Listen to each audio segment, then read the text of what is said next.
Ask him about blowing up. Blowing up. Yeah, I kind of want to hear busy. We'll just keep you on the vibe. So, let's ask a pop question. When you think of blowing up things, what are the first 6 things you think of when you blew up? Or... When I first graduated from college, I wanted to be a demolition engineer. I wanted to blow things up. And I think the name of the firm is Loiseau. I think they're the number one people in blowing things up.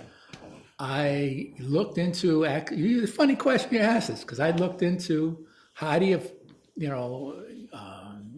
get into the business of blowing things up, with the different explosives and knowing what to use and how to set them off.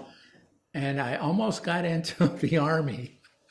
The Army teaches civilians how to do this, but you're like, a civilian working for the Army. And I never got into that program. I forget what happened, but I never got into that program. I think I needed money to eat or something. So I just kind of went to work.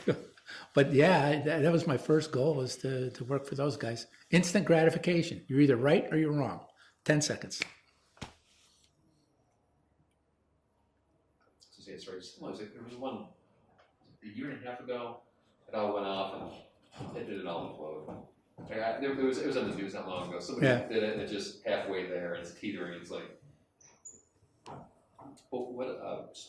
we blew up a building at Dasney, right next to a major hospital in Buffalo. We just finished building it, big, beautiful tower building. We had to take down the building next to it. It was a concrete frame building. And somebody comes up with the idea, well, let's blow it up and then we'll clean up the debris instead of trying to take it down piece by piece. Well, they did. They hired some firm that wasn't that good at that. And they blew the windows right out of the brand new building on the first 2 floors. What happened in the aftermath?